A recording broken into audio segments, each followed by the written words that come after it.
Hi అండి.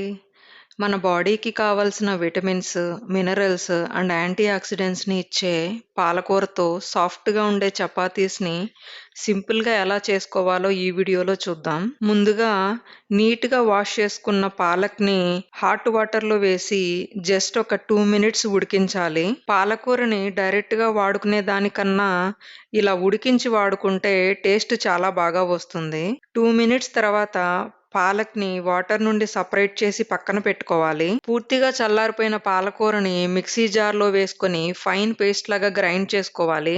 ఇప్పుడు చపాతీస్ కోసం 3 కప్పుల దాకా గోధుమ పిండిని తీసుకొని గ్రైండ్ చేసుకున్న పాలక్ పేస్ట్‌ని వేసుకోవాలి.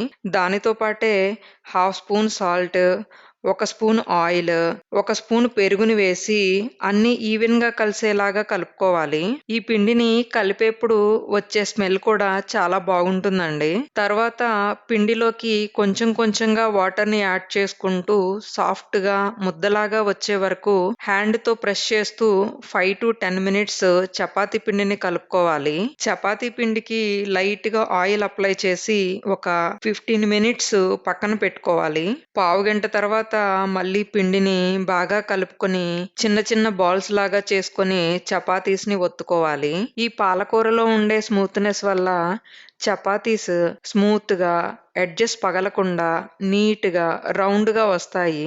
రెడీ చేసుకున్న చపాతీస్‌ని హాట్‌గా పొగలు వచ్చే పెనం మీద వేసి 2 పక్కలా తిప్పుకుంటూ అట్లకాడతో లైట్‌గా ప్రెస్ చేస్తూ కాల్చుకోవాలి. ఎప్పుడైనా సరే చపాతీస్‌కి ఆయిల్ అనేది ఒక సైడే అప్లై చేయాలి.